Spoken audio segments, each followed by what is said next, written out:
افغانستان میں امن عمل کو آگے بڑھانے کے لیے پیر سے ازبکستان کے دارالحکومت تاشکند میں ایک بین الاقوامی کانفرنس کا آغاز ہو رہا ہے، جس میں افغانستان، پاکستان، امریکہ، بھارت، چین، روس اور یورپی یونین کے دیگر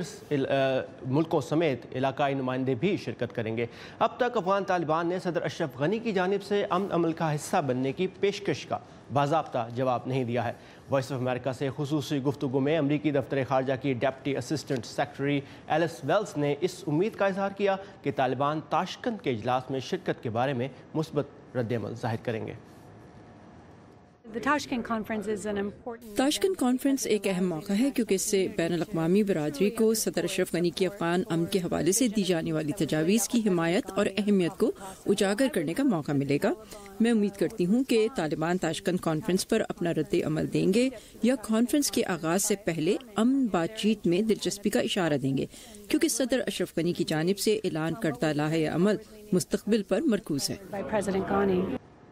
افغانستان کے مشیر برائے قومی سلامتی محمد حنیف اتمر بھی اس وقت واشنگٹن میں ہیں۔ امریکی تجزیہ کاروں اور صحافیوں سے گفتگو میں انہوں نے صدر ٹرمپ کی افغان پالیسی کو سراہتے ہوئے کہا ہے کہ اس کا افغان مساحلتی امن پر اچھا اثر پڑ رہا ہے، تاہم پاکستان کے خطے میں پالیسی پر انہوں نے عدم اطمینان کا اظہار کیا ہے۔ خطے کے ممالک کے درمیان افغانستان میں امن اور صلح کے معاملے پر تو اتفاق موجود ہے،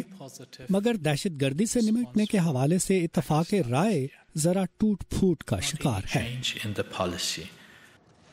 افغان قومی سلامتی کے مشیر محمد حنیف اتمر کا مزید کہنا تھا کہ افغانستان میں پاکستان، مشرق وسطیٰ اور دیگر علاقوں سے سینکڑوں کی تعداد میں عسکریت پسند آ رہے ہیں، جن کا تعلق القاعدہ، داعش اور پاکستان میں کالعدم تنظیموں لشکر طیبہ، تحریک طالبان اور جیش محمد جیسے گروہوں سے ہے، اور ان کی خطے کے ممالک مدد بھی کر رہے ہیں۔ پاکستان کا موقف ہے کہ وہ افغانستان میں عدم استحکام پھیلانے کی کسی بھی کوشش کی پشت پناہی نہیں کرتا۔